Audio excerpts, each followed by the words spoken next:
Alright, so last Sunday, The Penguin Show released its final episode on HBO Max. Here's my review.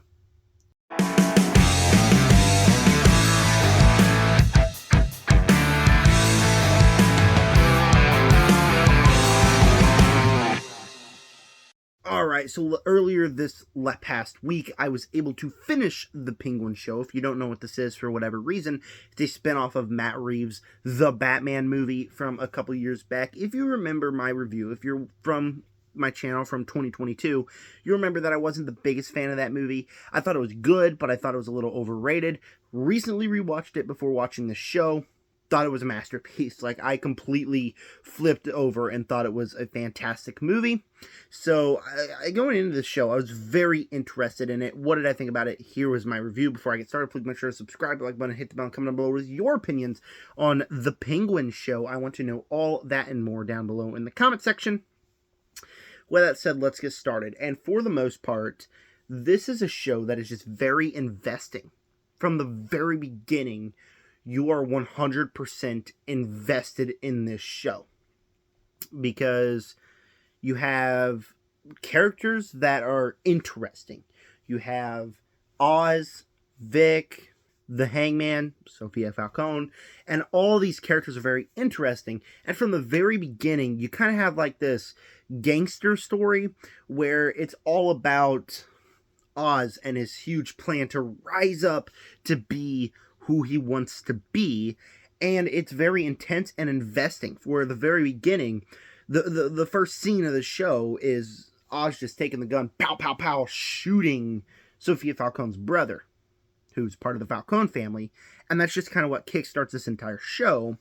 And it's very intense and very investing from the rest of it, because then it becomes this cat and mouse game. Whose side is Oz on? He's on his own side, but then he's working with the Falcones, and then he's working with the Maronis.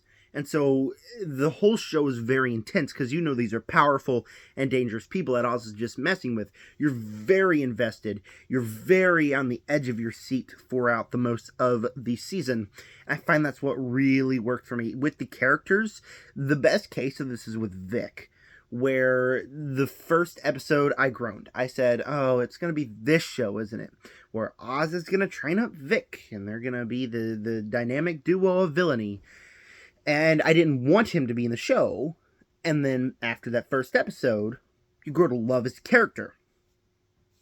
We know what happens to him in the last episode and all that stuff, but they have character arcs that actually really, really work. And another thing that really works here is Oz is not portrayed in a good way whatsoever. Oz is evil from the very beginning. He's pulling all these strings. Doesn't matter who dies. Because at least when you see the Falcones and Sophia Falcone and the Maronis and Salvatore Maroni, at least you can see the humanity in them. You don't get humanity with Oz this entire season, except with his mother. And even by the end of the show, what happens to his mother? She doesn't want to become a vegetable. She becomes a vegetable. He's ruined all of these lives because he's an evil person. And that's exactly what we need. He is the Penguin. The Penguin that we all know and love from Batman. It respects the source material, and it works. You know another Batman project featuring a famous Batman villain that does not respect the source material that came out earlier this year and started in the same month this show started? Yeah, I'm talking about Joker 2. That's a movie that did not respect the source material whatsoever.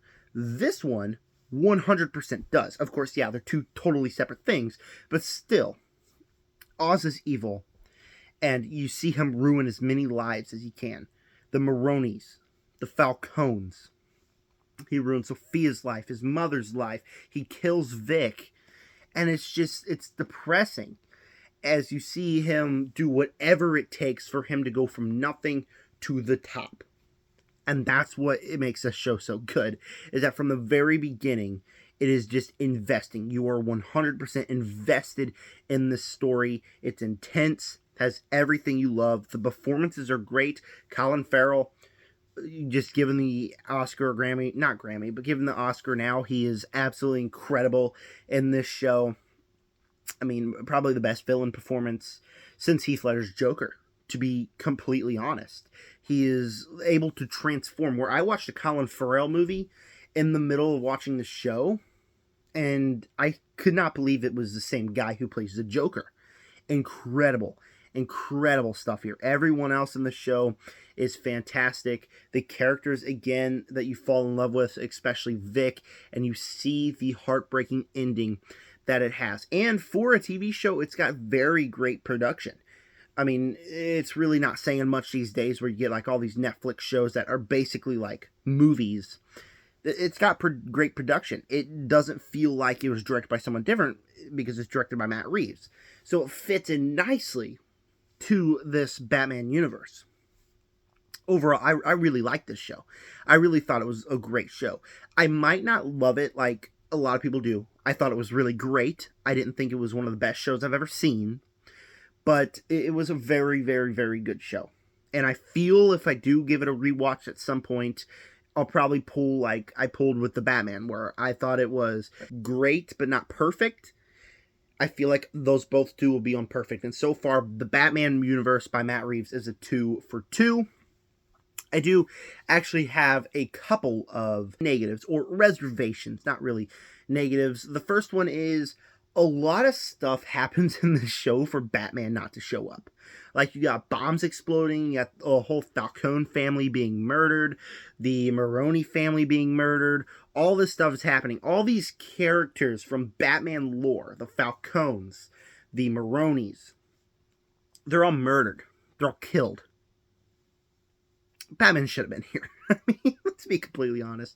It's a little bit weird that Batman doesn't show his face at any point in the show. Obviously, you get the bat signal at the end of the show, but I feel like you should have got that, at the very least, when Sophia killed the Falcons. Felt a little bit weird for all this grand stuff to happen in a TV show without Batman. Felt a little bit weird. And then the other reservation I have is that there's certain plot lines in the show that feel like they were just scripted after you had a central idea. Again, I probably have to rewatch the show, but there are certain times where it felt like they said something else happened, and then we'll get an individual episode where we'll learn that.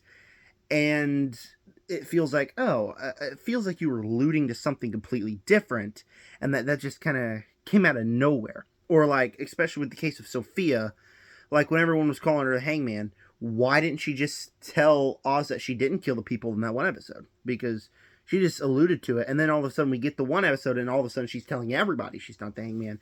Felt a little bit weird. So there were a couple inconsistencies. Minor inconsistencies, didn't really affect the show that much, but they were inconsistencies. They were there. All right, so with that said, again, make sure to subscribe, like, and hit the bell, and comment below. What is your opinion on the Penguin in Matt Reeves' Batman universe? Want to know all that and more, and stay tuned for a couple big videos coming later this week. With that said, Matt Reeves' The Penguin Show is pretty great. You have characters that you're invested in. It's an intense cat and mouse game throughout the entire show, and in the end, it's depressing. You see Oz go from the bottom to the top, and even though there were some minor inconveniences here and there, thought it was a great show. I am going to give it an A-. I know an A- might seem a little bit low, but again, like I said, I might need to rewatch it here in the future.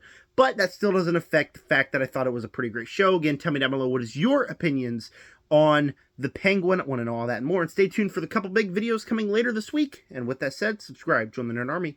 Peace out.